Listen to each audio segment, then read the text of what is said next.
welcome back to my channel and to today's video where we're doing something a bit different as requested by you. I put a call out on Instagram and on my YouTube community to ask what sort of videos you would like to see from me, and while some of those were planning and reading videos, which is what I normally film, this year I have been shifting my content to also include my other major hobby, which is musical theatre. And there are a fair few of you that also love musicals and are interested in my thoughts on some things related to theatre. So this video is going to be the first in a series of me ranking various things related to theatre in a top 10. And this one is going to be top 10 productions I've ever been in. So this is a very personal one for me, but I think maybe interesting for some of you who have maybe not been around my channel for too long or haven't known me before then, to just get an idea of the types of shows I've been in and why I've loved being part of them. If you don't know, I do have a degree in musical theatre, so it's what I studied at university, and I have been involved in productions since I was 11.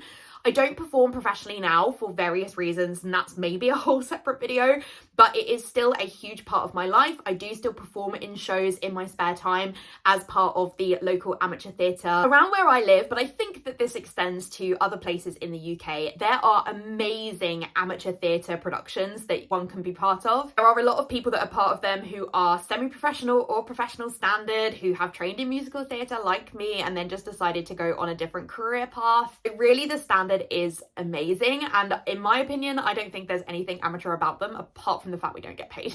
In this video I've decided to have a look through my full musical theatre history and to pull out my top 10 performances I've ever been in. This will be a mixture of parts that I have really loved playing or productions that I loved being part of for other reasons. Hope that you'll find this video interesting. It's maybe hard to know who the audience might be for this video, but I think if you are considering being part of theatre in any way, whether on stage or off stage, I hope that talking about these experiences might inspire you. I have been incredibly lucky to be a part of these shows and to build families in each of these productions, and I think that theatre, that's one of the best things about it, is that you do build a little family for each production. Also, I'm a real advocate for the difference that theatre can make on somebody's life, and so if I can inspire even one person to get involved in theatre as a result of watching this video, I think I will have really done my job. My mum had the blessed decision when I was 11 to enrol me into Stagecoach, which is a theatre school for young people here in the UK. And it was the best thing for giving me confidence, for bringing me out of my shell, for giving me something other than school, which I was not a massive fan of, to focus on throughout my young adulthood. Obviously, I loved it so much, I then went on to study it at university, and whilst I don't do it for a job, my job actually involves a lot of elements of performing, so it's really relevant for that. And I honestly just don't think I would be a functioning member of society without my theatre experiences. I do still have social anxiety now, but it's completely different to when I was 11. So I'm incredibly grateful to my mum, but also to anybody who has formed any part of my theatrical experiences for getting me to where I am today. I think that's all my general spiel, so shall we just go over the top 10? I have ranked them from 10 up till first being my best. I thought I was going to find this harder than I did, but actually I did manage to rank them relatively easily. So let's assume that at least for April 2025 Cat, this is my definitive version of the performances I've been in. In terms of a little bit about me as a performer, just in case it's interesting for you to work out what shows might be coming up or the type of performer that I am, I'm a mezzo-soprano, which means that I can sing kind of between alto and soprano. When I'm singing chorus parts, I will often be singing alto, like if I'm singing harmony or something, but I can sing up to some soprano notes, just like not Christine Daae. I used to be able to do it, but not so much anymore. The type of part that I will typically get cast in is character parts. I'm quite good at playing funny parts. I have quite good comic timing, but also some quite like serious, grumpy, fiery parts. It's kind of what we're looking at here as well. So this should hopefully be an interesting mix for you. Before we get into the top 10, a few honourable mentions. So first up, I couldn't do this video without talking about being Blousy in Bugsy Malone when I was 11 or 12. It was the first show I did with Stagecoach.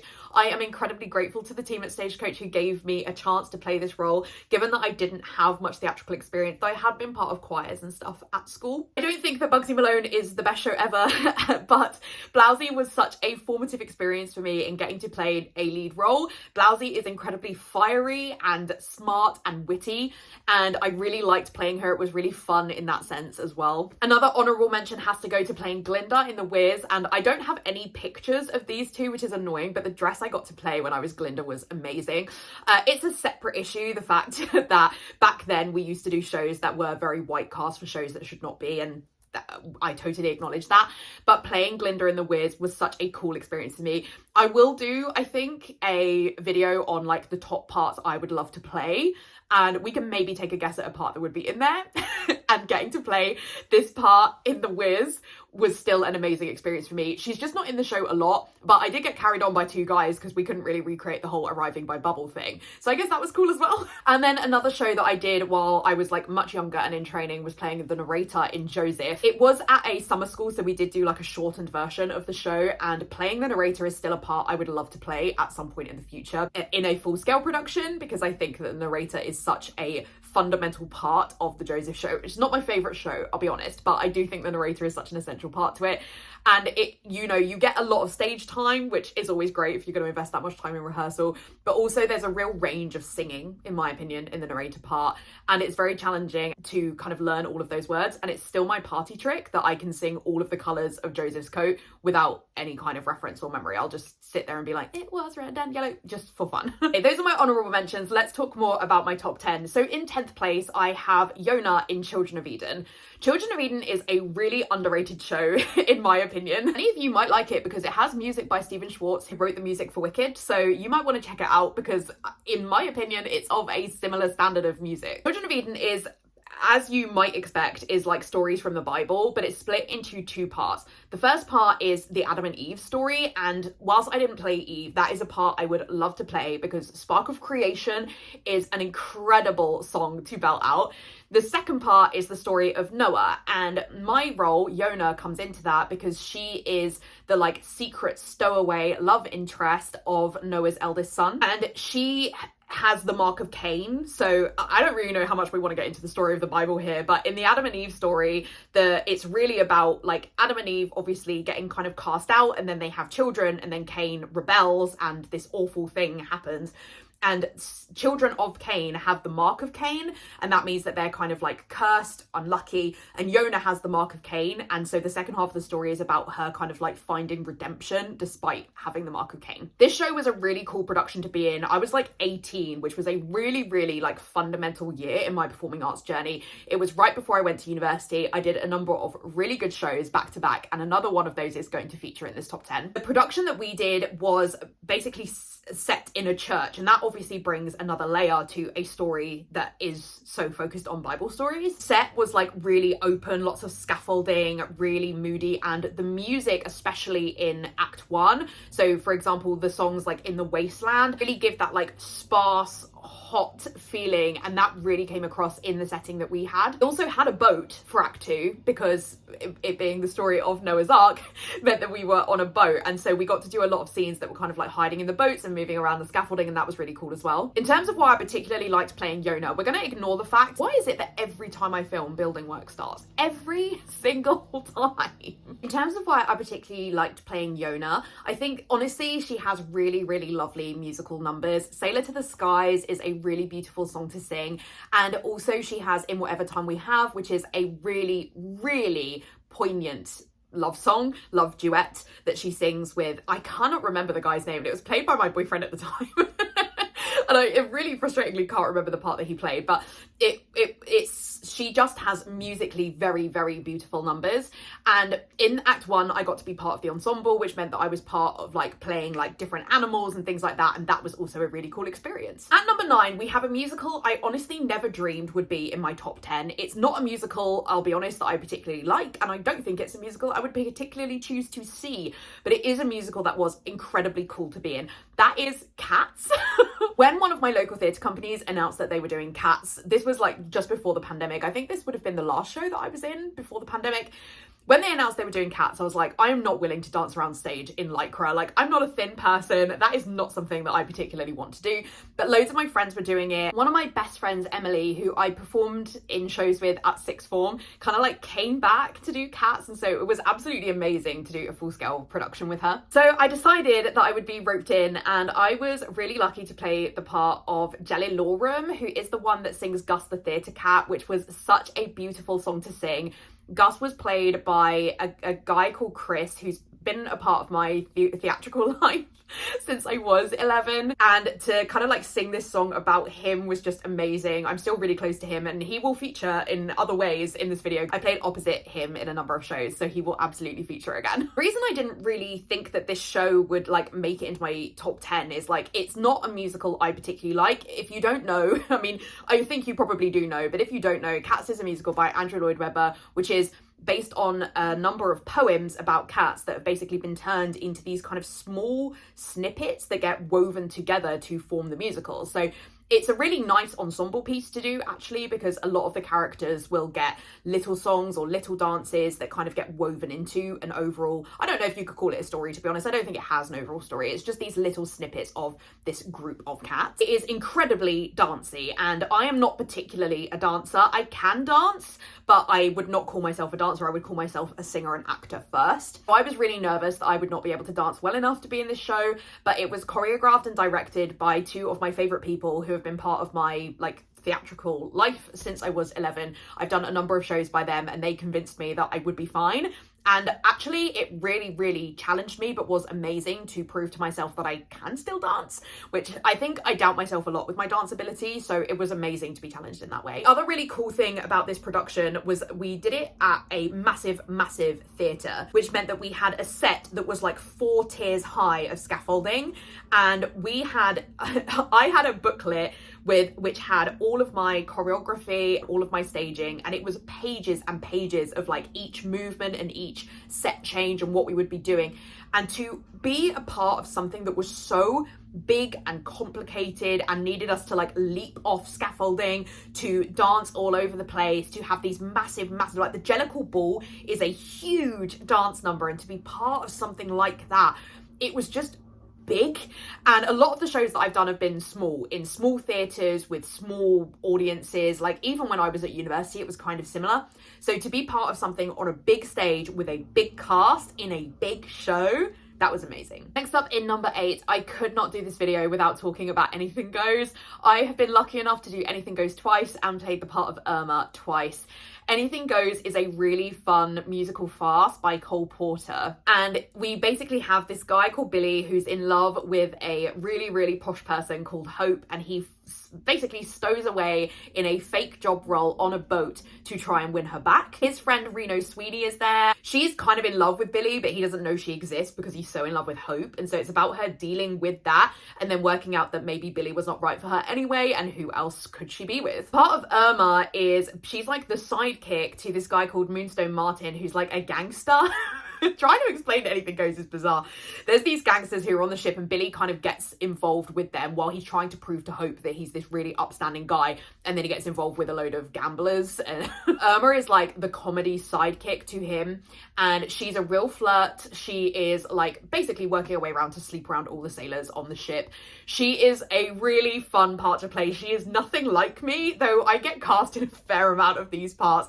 She is nothing like me, but she is so fun. As I say, I've been lucky enough to play this part twice, and both times I had such a good time, but I think especially the second time I played her, which was again in that run like when I was 18, so I think I was in rehearsals for Anything Goes and Children of Eden at the same time. I had no free time back when I was 18, and I was part of like a more adult group, whereas when I played Irma the first time, it was part of like a summer school, which those summer schools were fundamental in my training and experience, but doing it with an adult cast was a different experience. You know, more of your sailors were men rather than boys, and so we were able to do different choreography and have a sort of more fun. Like I got carried around by some of my friends on stage during that one, so I'll put up some pictures of that. And you know, you could lean more into the like funny side and the flirtatious side of Irma when you're playing it against adults, basically. Still a show that I love to watch. If anyone is doing productions of it, I love it. I still know every word. The tap number in the song Anything Goes, I can still do all of our tap because I have done like the same choreography because it was the same director choreographer both times I did it, so it's so cemented in my brain. And also that's actually another reason why I think this show should be in there, because I learned to tap through doing this show. I'm still not great at tap, and I do what we kind of call as like blag tap, where I'm not a great tapper, but I can blag it well enough for a production. And I really like tap. I'll like walk around the supermarket doing random like random bits of tap because I do really enjoy it, even if I'm not good at it. Next up in position number 7 is the most recent major scale production that I've been in, which is a couple of years ago now. I've had a bit of a break from musicals in the last couple of years. But that is Company by Stephen Sondheim. I am a massive Stephen Sondheim fan. He is my favourite composer. I think he's a complete genius. The day he passed away, like, me and my community were in complete mourning. I share a real love for Sondheim with my parents as well. We will go and see any Sondheim production that we can. So I am a massive fan. I think he is a genius. But I'll be honest, Company, not my favourite. I don't think that it is quite as musically interesting as some of the other musicals that I love by him that will feature in this video and will feature in like other productions that I have yet to do but hope I will get to do by him at some point in the future. But being part of this experience was really fun. So Company is about a guy or a girl. I have seen productions where this was done with a woman, which I actually think is significantly better, but we'll talk about that.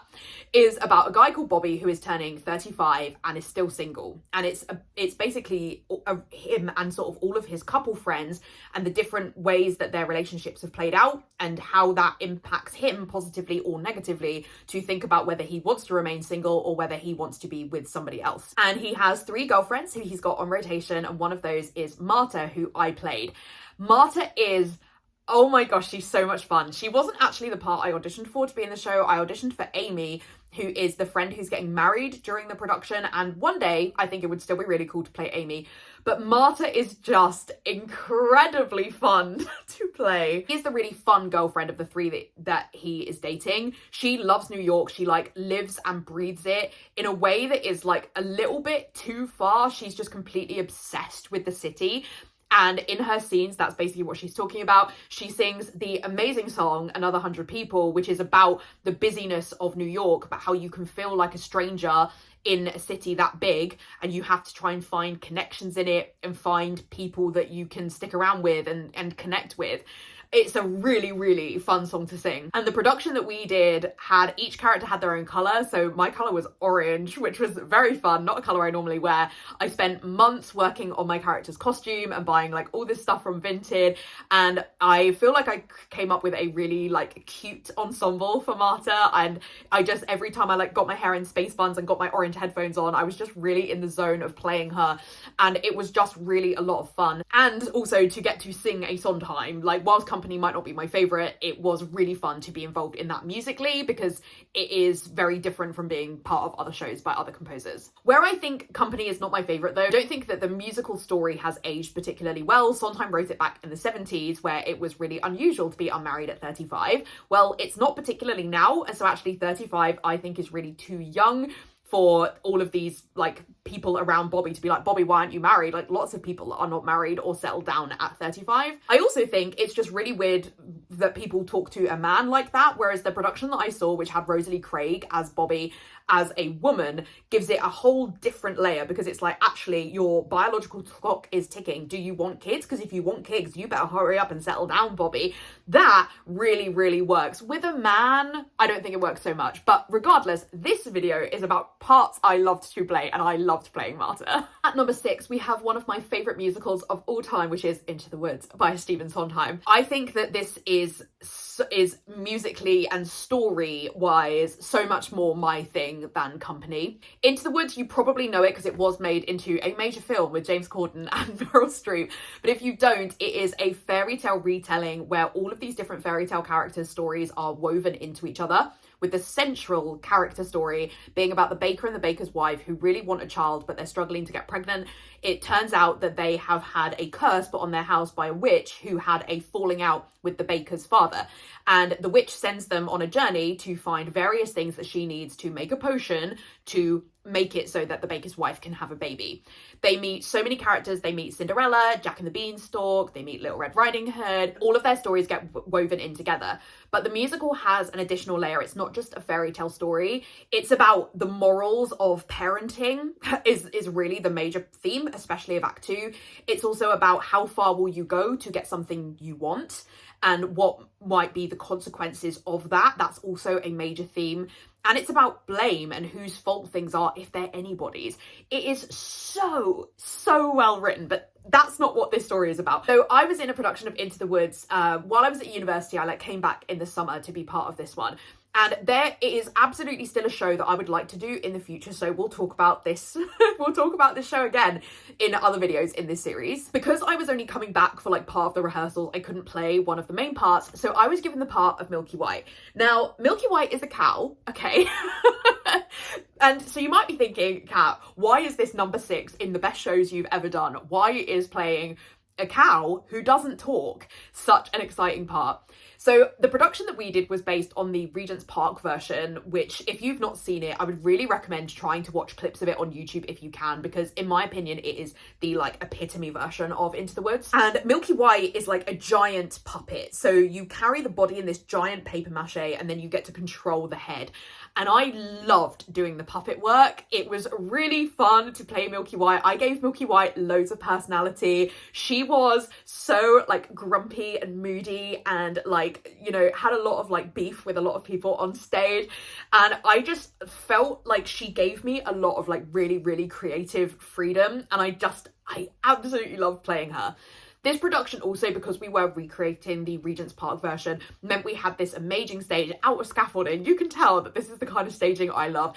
Out of scaffolding that we had to climb up. We at one point were playing like the giant beanstalk, so we had to climb up like 4 or 5 layers to be like chucking stuff down or holding umbrellas or something to like be the beanstalk. I also got to play the harp, which is not a part that is it's not a part that has any words, but basically Jack, when he like goes up the beanstalk, finds this harp and he basically takes the harp as a girlfriend. So yeah, again, another flirty part. But I got to have like a giant harp, like paper mache harp, like on my back, which was also amazing. The cast for this one were incredible. It was like really, really lovely to be part of this family, especially as like I had some difficulties with my university experience, and so being around people that made me feel at home and really welcome, and also took the pressure off, to be honest. You know, I wasn't playing like the lead role, even though I think really Into the Woods is a fantastic ensemble piece, but just being a part of that and being part of this family was just such an incredible experience. And it's just really fun. And when I'm writing bios, so like, you know, in a show program, each actor will have like a little biography about them. When I'm writing those for shows I'm in, I will always list Milky White as one of my favorite parts I've played, because I just feel incredibly lucky to have played that part and to do justice to, you know, a part that maybe other people would overlook, but is actually pretty essential to the story. Number 5, we have a part that I have wanted to sing the music for since I was 11, and so it was incredible to be cast as this. That is Emma in Jekyll and Hyde. This musical had a real difficulty finding its way onto our local stages. We were meant to perform it in 2019 and I went for the auditions, and then the person who was going to be cast as Jekyll and Hyde was unable to do the production as he was going to be best man at somebody's wedding, so the show got postponed to 2020. As you can imagine, we did not perform in 2020 and we finally got to perform it in 2022. So it was an incredible feat for the cast to get that up on stage. We'd had like members of the cast pass away through COVID. Like, it was an incredibly emotional experience to do the show. Not all of the original cast came back, and so we had to like restart and relearn everything because, you know, the cast had changed, and it was this real community of people coming together. I first heard Once Upon a Dream sung in my very first Stagecoach show, which was like a concert style production, and we had a morning school and an afternoon school, and I was in morning school, and Eloise in afternoon school sang Once Upon a Dream, and I was completely enraptured by that number. And I never ever thought that I would get the chance to play Emma and to get to sing that song. To be honest, I thought I would always get cast as Lucy if I did Jekyll and Hyde, because she's the more sort of like brash, like, you know, lower class prostitute style part, to be honest, which is typically who I get cast as. But I brought a different layer to Emma, which I think really worked. I played Emma not as a kind of like soft role, but as somebody who had a lot of agency. Just realised I haven't explained what the show is about. So it is based on the book Jekyll and Hyde. It's about a guy called Jekyll who is experimenting. And we find out a little bit more in the musical about the sort of background of why he's doing that. And his experiments go wrong, and he basically creates an alternate version of himself called Hyde. And Emma is his fiancée, and Jekyll obviously is very devoted to Emma. Emma, but Hyde, not so much. Hyde takes a real fancy to a prostitute called Lucy. And so that's kind of how like Emma and Lucy's like parts come into this, because they don't realise that they are dating the same man. They obviously think they're dating two different people. And Emma's role is really trying to sort of support Jekyll and help him through, because he, obviously this thing with Hyde gets completely out of control, and Emma is really like trying to support him through that. But also Emma's dad, played by Chris, who was Gus the theatre cat. So yeah, like Chris played my dad, and so like I always call him dad whenever I see him now. Chris is like the head of the funding board that Jekyll needs for his experiments, and he, you know, obviously they kind of like, Jekyll, we're not going to give you funding for this has gone completely out of control. And Emma is the one that's always defending Jekyll and really trying to justify the fact that she's marrying him, because she has quite a like status in society. And this musical is a lot about like the difference between being rich and poor, and so she's really trying to defend her status in society while also like dating Jekyll. It is musically very challenging but beautiful to sing. I think actually of all of the shows that I've done, maybe other than one, is the most musically beautiful to sing, because Emma has this beautiful Once Upon a Dream, which is just, it really has like a lullaby quality to it. She's really trying to soothe Jekyll while she's singing it, but also it's about her realizing like, can Jekyll and I start again, and are we ever going to find our way to our relationship being what it was? She sings a duet with Lucy, which is, oh my goodness, I mean, one of my favourite theatre moments was singing that with Ellie, who played Lucy in our production, because we both have quite similar voices, quite like belty, big voices. So that was just amazing to like sound off against each other for that. And then she also sings a really, really lovely duet number with Jekyll as well. So it is an incredibly fun sing. And like I say, it was such a special production to be part of, because we didn't think we were ever going to get to do it. So there was just no way that I could have made this list without this one so high. Number 4, we have a show that will feature in probably every other video in this series, but this is West Side Story. I've been part of West Side Story productions 3 times. I've played Anita once, and I've played Rosalie twice. Anita is one of the best parts that I think that any woman can play in musical theatre, because she is fiery, she's dynamic, she has such a range of plot that happens. You have to do some really difficult scenes, but you also get some really fun ones, and that's just incredible. Rosalie is also really fun. She's really ditzy and silly, and I feel I can really confidently say that, having played her twice, that she is super fun for that reason as well. So again, you probably know what this show's about, but if you don't, it's a retelling of Romeo and Juliet. It's about Maria and Tony, who are part of opposite gangs, and there is absolutely no way that 2 people from these gangs should be together. But Tony spots Maria at a dance and thinks she's the girl I want to be with, and they go against everything that their families and friends are fighting for to have a relationship. This has an incredibly disastrous impact on the gangs, and it is one of the most depressing shows you'll ever see. But it is beautiful. And it's music by Leonard Bernstein and lyrics by Stephen Sondheim. And it's so musically gifted. The choreography is incredible, and the opening number, the like clicks of the jets and the smooth, more like Cuban dance style of the Sharks is, like, I would actually love to play a jet one day, but there's only one female jet, so it's very difficult to be in the jets, and that was played by my wonderful best friend Emily, who we spoke about earlier, in one of the productions that I did. And realistically, like, in terms of like casting that we can get in local theatre where I live, like, I look like a shark, so I don't think I would ever get to play a jet, but the dance that you get to do as a jet is incredible. It's really like high knees and clicks and sharp movements, whereas the Sharks choreography is much flowier. It's much more like fiery and celebratory, which is also still really fun. Again, have been a shark 3 times. So I feel I can say that. An incredibly challenging show to be in, because there is so much dance. So as I say, I'm not particularly a dancer, so that has been very challenging. But also there's highs and there's extreme lows, and so it's very challenging emotionally to play those kinds of parts, especially if you're playing Anita. As I say, her part has so much range. The end number for Act 1 is is incredible to sing musically, whatever part you're playing.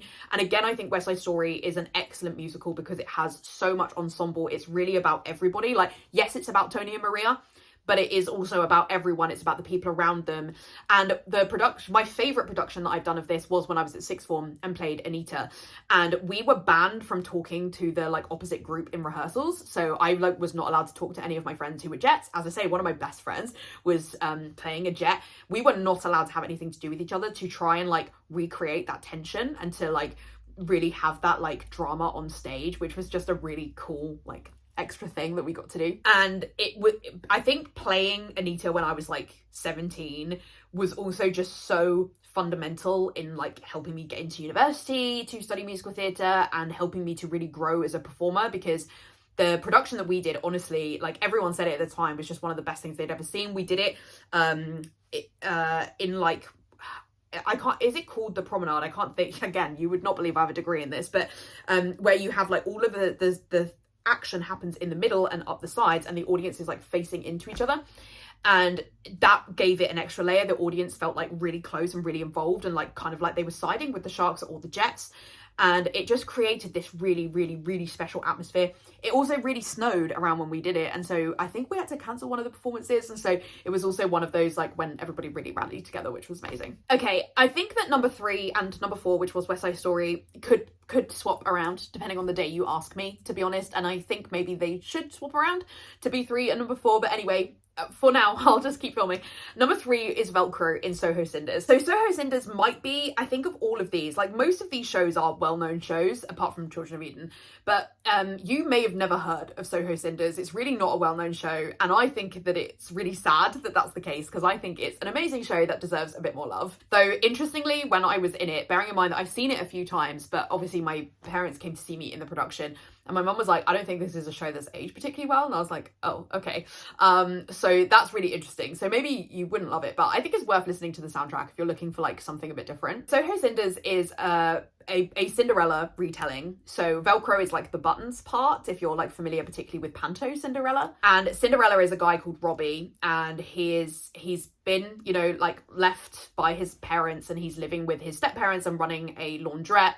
And he ends up in a relationship with a guy who is running to be Prime Minister. And Robbie knows he's gay, but the Prime Minister does not really know he's gay. And he has a wife or a fiance, I think a fiance. So he is, you know, not planning to have this like scandal coming out while he's running for a political position to find out that he's gay. And there's also like, there's then sort of like political drama that's also happening around that. And there's a guy who's like competing with, I think it's James, to be the Prime Minister.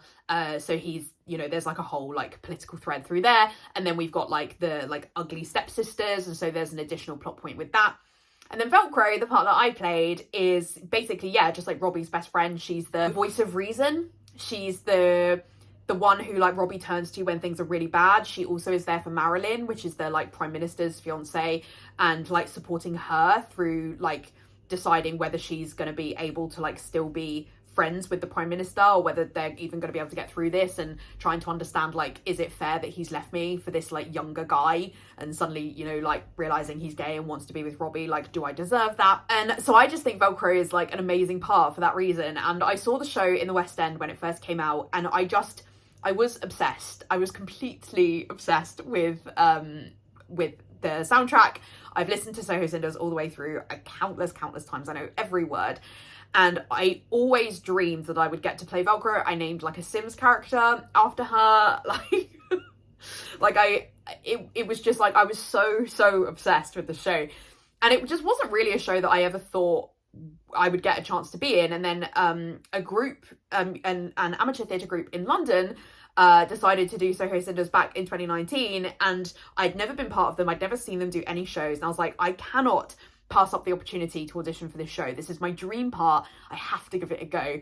And it's really scary to audition to be part of a new group, because you don't know whether you're going to make friends. You don't know whether, like what standard the shows are going to be. Like, you really don't know anything about them. The London groups are particularly amazing for amateur theatre, and I don't I don't know if it will ever really sink in of like how lucky I was to beat out so many people to get the role of Velcro, especially when nobody knew me and they were really taking a gamble on me.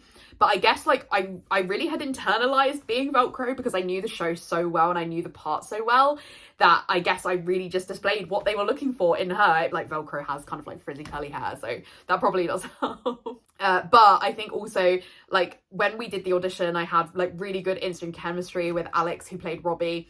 And it was so fun to play with him. It was amazing to be part of that group. Like we were a cast that came together very quickly, which is not easy for me to do, especially when doing something new. And I think also being part of a musical that has such a focus on like LGBTQ plus issues, and our show was like a couple of weeks after London Pride, and so I got to march in Pride, which was one of the best experiences of my life. The atmosphere of London Pride is like nothing else. It was absolutely amazing to be part of that. I just feel like this was just such a special part. Like if we're really thinking about like parts I was so desperate to do for a long time, this was one of them. And I think that's why it kind of gets to number 3, because I was lucky enough to play Anita when I was 17, and then I played Velcro when I was like 29. 27. But anyway, you know, I was like 10 years older, right? So it was just amazing to be part of. I was so lucky to be given the chance. And if you think you'd like the sound of a sort of like London Cockney fairy tale retelling gay Cinderella, maybe So His Cinders will be for you, you know. Also, the original cast had Hannah. What is her character's name in Ted Lasso? I don't know, but I'll like put a picture on screen. But she's in the original cast. Just saying. Okay, number 2. I mean, for a lot of people, this would be their number 1, which really shows you that my number 1 must be like something really special. Number 2 for me is Fantine in Les Mis. So I was lucky enough to be part of the Les Mis Schools edition, which is very similar to the full-scale production, but is just shorter. You know, some of the numbers are missing or cut down. But I was lucky enough to be part of that when I was like 16, 17. And when it was part of like a summer school that we used to do, and so I don't think we got to choose what parts we auditioned for, and I think I thought I was going to get cast as Cosette, which is hilarious because I can't sing Cosette, but I remember singing Cosette at the audition. But I think you just like sang like a number of different songs and then you were chosen. When I got like the email or the text or whatever, or phone call to say that I was going to be Fantine, I was completely bowled over. I think honestly I did not think that I would get cast as Fantine. In my opinion, Fantine is the most interesting of the female parts to play in Les Mis. Like, obviously, Eponine and Cosette are also great. And I know that I think for most people, Eponine would be their number 1. Fantine has a lot less stage time because she dies really early on. I hope that's not a spoiler, but like Les Mis has been a musical for like 25 years. So I figure, or 30 years or whatever. So I figure that's probably not a spoiler. But yeah, Fantine dies really early. It's a major plot point. And so I think maybe like a lot of people probably want to be Eponine because like once Fantine kind of dies and then we move into the sort of like second part, like the second storyline of the show, Eponine is in it a lot more, as is Cosette, but I think most people want to be Eponine. And I think that's fine, but Eponine is like, she really is just pining after Marius, right? And so a lot of the part is just her singing about how much she is in love with Marius. And that's interesting. But Fantine, having like had a baby out of wedlock that she's had to give up to the care of other people, she's having to work in a factory that she gets kicked out of just because she has like this, you know, people just take a disliking to her because she's like a bit more pretty and upper class than other people, even though she's really down on her luck and people don't realize that. And then she then has to start working as a prostitute, and then even then things go disastrously badly. That's a much more interesting part to play in my opinion. And I Dreamed a Dream is like, I think if you were ever to ask me like on a whim, it was like, Kat, sing a song from a musical, I would sing I Dreamed a Dream. It's such an incredible song to sing. It's so musically beautiful. It has big moments and small moments. The acting that you can do through that song is incredible. And so I really loved playing Fantine for that reason. I haven't spoken about what Les Mis is about, but I feel like that's too complicated to do. And most people would know anyway. But if you don't know, go and read a synopsis because it's a very complicated, really big ensemble show with a number of parts. But Fantine is basically the mother of Cosette. And so this guy, Valjean, ends up sort of feels he owes a debt to Fantine when she dies, and so he agrees that he's going to look after Cosette. Cosette then falls in love with a student called Marius, who Eponine is in love with. It's about that.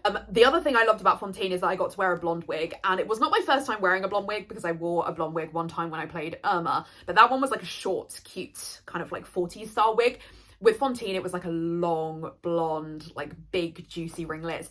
I loved wearing that wig. I've always wanted to be blonde. Like, I think a lot less so now. I'm like so used to my hair now, and actually my hair now has like blonde highlights in it, and I love that. That's like the perfect hybrid for me. But back in the day, I really, really, really wanted to be a blonde, so getting to wear that blonde wig was incredible. I loved the costumes for this one as well, and also it was just like you know, I'm sure being in Les Mis professionally would be amazing. That would be like my dream show, I think, to do professionally. But being part of it when you're like 17, again, was one of those like really, really formative experiences. Like Fontaine is an incredibly emotionally challenging part to play. And, you know, really is played by people older than that really in the show. So to get to like bring that like emotional gravitas to that role was amazing. And I'd been part of this summer school. Like I've done 6 or 7 shows with them. And I think... No, West Side Story was the last one I did. So Fontaine was probably like the second last. But the year before, we'd done 13 by Jason Robert Brown, which is a musical I really love. We were like the what's it called? Premiere of 13. The 13 I think is so fun. It's a whole different type of show.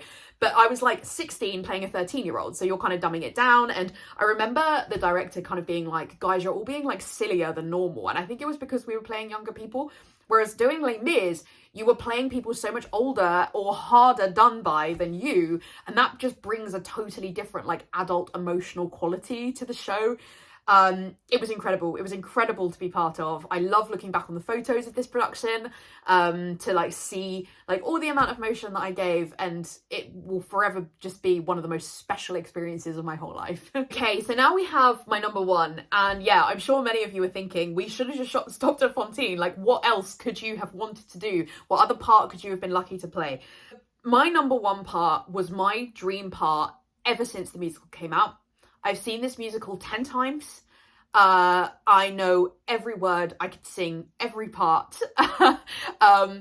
This is the show. This is the part that I think I was born to play. It's the most musically similar and physically similar to what I look like. And it is Kate Monster in Avenue Q. I'm obsessed with Avenue Q. As I say, I've seen the production a number of times, and it was one that I was very lucky that my parents took me to see it a lot. My parents really like the show as well.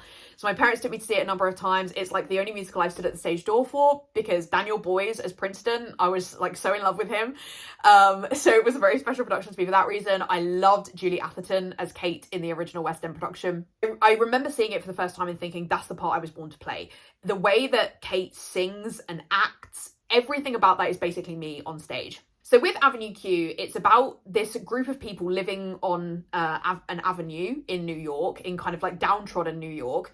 And it's about the sort of like day-to-day life of these people and how they interact with each other.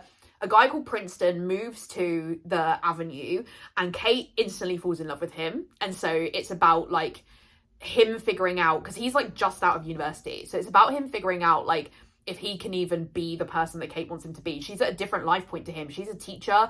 She wants to settle down, and he's literally just finished college. And does he want that? Like, he fancies Kate, sure, but does he want to be the person that she wants? And Princeton goes through a real journey. The story is really about Princeton and then all these other characters kind of around him. But there's also these sidelines between like Brian and Christmas Eve, who are having this like quite difficult marriage. And there's Ron, who is his name Ron? I can't think, but who doesn't want to admit that he's gay to his best friend Nikki, who's trying to convince him that he's gay, and like that goes really badly. They have a really bad friendship falling out. So there's so many different parts to this. It's really about like finding yourself and finding your place. Half the characters are puppets, so a lot of the performances are people like being on stage but playing a puppet. And that was so cool. It was so cool to do, because we had like the proper like West End style puppets. So like getting to like have the Kate puppet was just incredible. And as I say, like for me, like I am such a Kate in real life. I mean, my name is Catherine. So like, and Kate is a Catherine. So like there's that, I suppose, as one part. But Kate is... she's a lover. She's somebody who wants to believe the best in people, and she believes the best in Princeton. But Princeton is just not, he cannot be the guy that she needs. He cannot settle down. He can't be he can't commit to the life that she wants. And Avenue Q formed this like really pivotal turning point in my life, because I got asked to come and audition for the show when the original Kate dropped out. So I'd never been part of this theatre group before. And during the production of that, I broke up with my partner of 6.5 years. I then got in a relationship with somebody else, and that only lasted like 2 years. And in both of those cases, the main reason that those relationships broke down was because they were not people who could commit to the things that I wanted. And I did. I wanted them very young. I wanted to be settled down at like 22. And, you know, on reflection, I'm glad I didn't. But it was really what I wanted back then. And I ended up with guys that I wanted the best from that couldn't settle down. And so Kate is just such a like recreation of me in that way. Her solo number, There's a Fine Line, is the most emotional number to sing.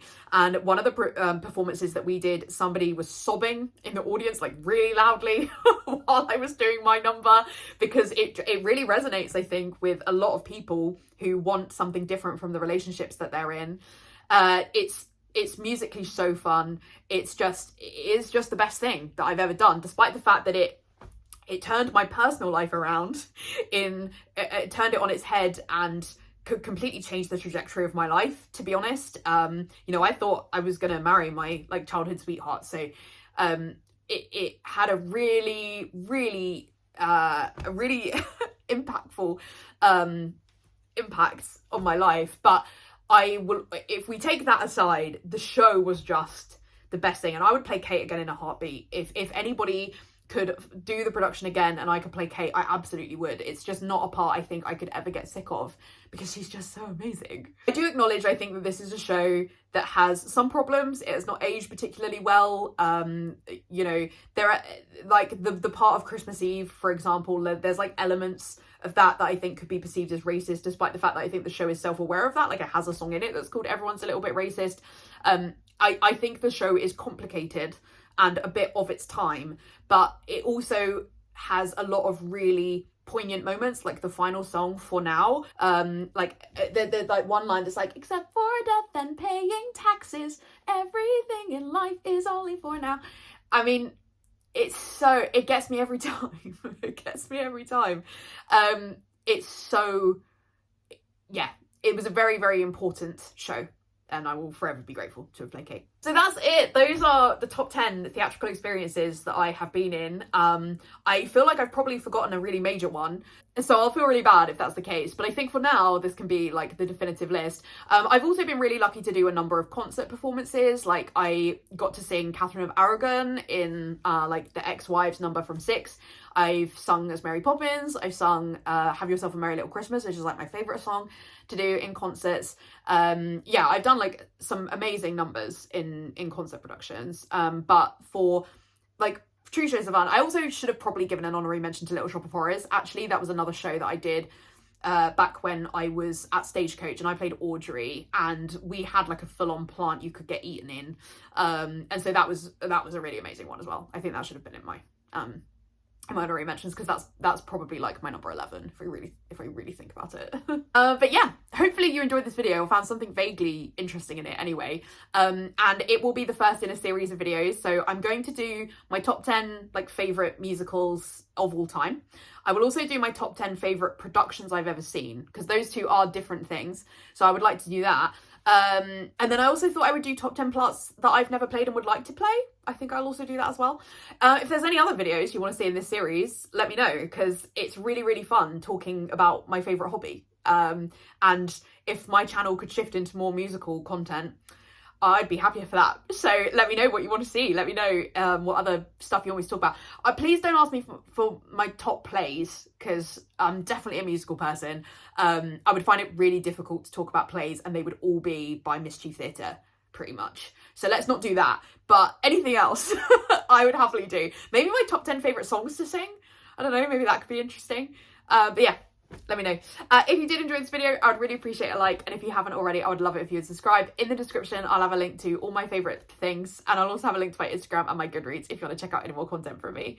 Also, like, check out my theatre scrapbook, because that's really what inspired all of this, that I've managed to like move some of my content into talking about musicals is because I did this hybrid between my journal and my scrapbook, where I journal about all of my theatrical experiences, mostly this year, but also in previous years. So check that out. If you want to hear me talk more about musicals, that's the best thing to do.